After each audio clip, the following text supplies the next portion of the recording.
Hey, who's ready for more chocolate? Today we're going to talk about Cantu out of Montreal, Quebec, Canada. It is a relatively new chocolate maker. It was started in 2017 by Maxime Simard and Elfi Moldonado. And these two guys are very smart and very well educated. So let me tell you a little bit about them. So Elfi is actually from Peru. She has degrees in industrial engineering from a whole bunch of schools. So she has a degree in industrial engineering from McGill. She has a master's in logistics from École Polytechnique de Montreal. She is basically a supply chain specialist. She worked in various industries in that aspect from like 2011 to 2016. And also she speaks 3 languages. I can barely speak one. She speaks 3: Spanish, French, and English. And in 2017, she was actually named the ambassador for the School of Entrepreneurs in Montreal. So that's cool. And then we have Maxime, who is a database management specialist, and in 2016 he got an MBA. So very smart and very well educated people running this chocolate company. They met in 2007 in Cusco, Peru, just by chance. They connected right away, and they had similar values, which is what connects them and people in general. And they wanted to do a project that connected with those values. They wanted to live in Montreal, but keep their feet kind of in Peru because it's Elfi's home country. In 2014, they visited their first plantation, Alto El Sol, in northern Peru, and they were impressed by the pride and passion of the cacao farmers, and the farmers told them about their rare and special cacao beans. And they went back and they started doing research on cocoa and cacao, and they discovered bean to bar chocolate, and we're just so amazed at all of the different flavors that can come from chocolate, as people are when they first taste it, because most people just, chocolate is sugar and vanilla. And so in the summer of 2016, they got their first batch of beans, and Maxime made some machines in the basement, and they tinkered around, and in 2017, their first bars became available. In the summer of 2017, they sent their bars off to the Academy of Chocolate Awards just to get some feedback, just to see how it would go. And they actually ended up winning awards. Like, I don't remember how many, but it was a few. It was more than one. And then in 2018, they win some more awards. They won a bunch of gold and some silver. And they also won the Golden Bean Award for this one. So that's like the best of the best for this one and their Chuncho bars. So they are doing it right. What else do I want to tell you about them? They only source from Peru. They only use native heirloom cacao. Their mission is basically to preserve cacao that's historically important and exceptionally tasting, to promote chocolate made with natural cacao beans. All of their stuff is organic, heirloom cacao, direct trade. They pay 3 times the market price, so they're doing it right. You won't see any of those stickers on here. There's no free trade certification or organic certification. They know that because they actually go to the farms and they visit the farmers, and they know, because they have that direct trade relationship, they know that the farmers are farming organically, and they skip the middlemen so they can pay the higher price directly to the farmers and not to the 5 people in between to get it to Canada.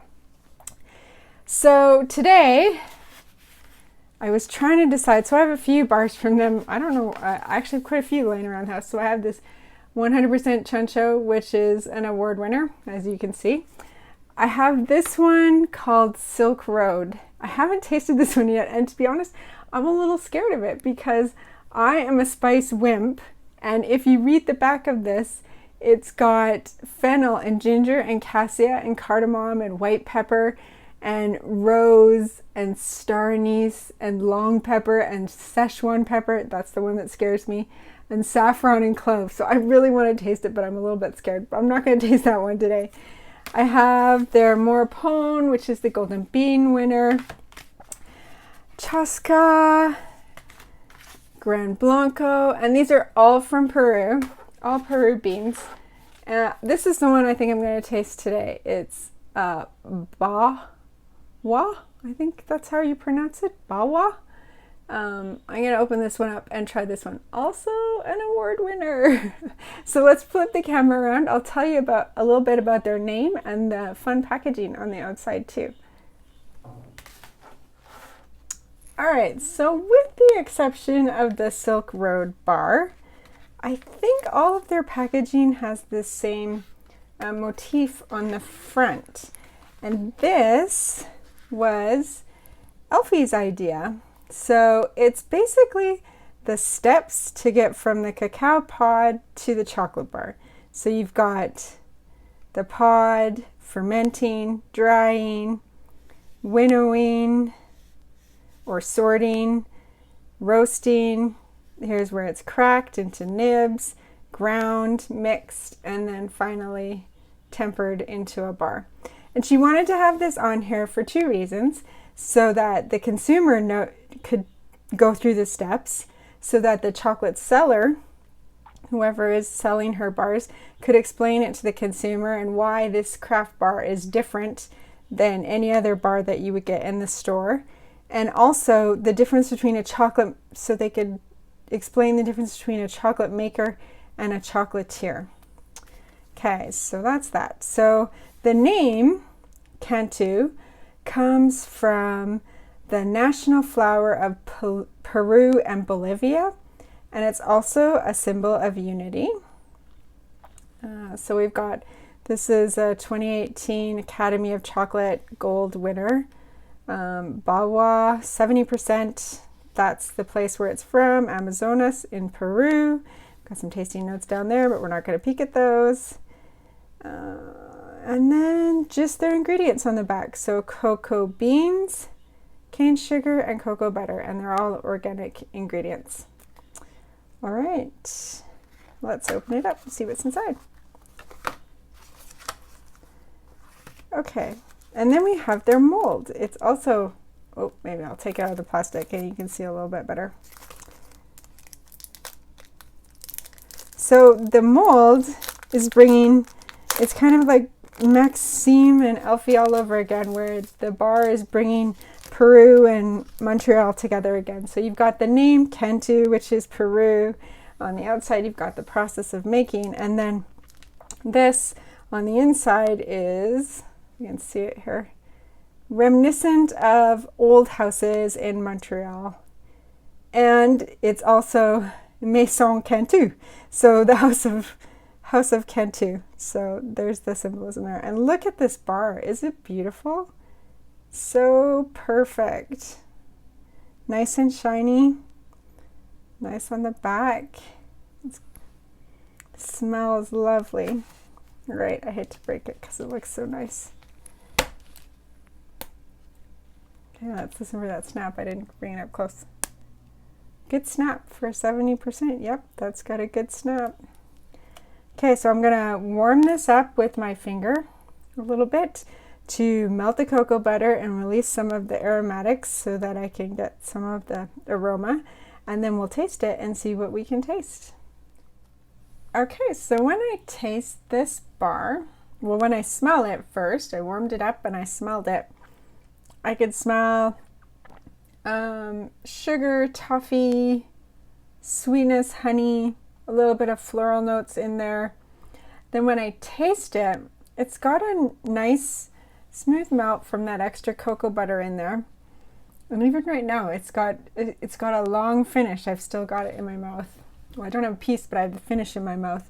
So I taste right away toffee, then a woodiness and a floral, and then I'm hit with an orange lemon kind of acidiness and underlying cocoa note through all of that, and then at the end, I'm left with a ever so slightly astringent but peppery aftertaste in my mouth, kind of, yeah, like black pepper.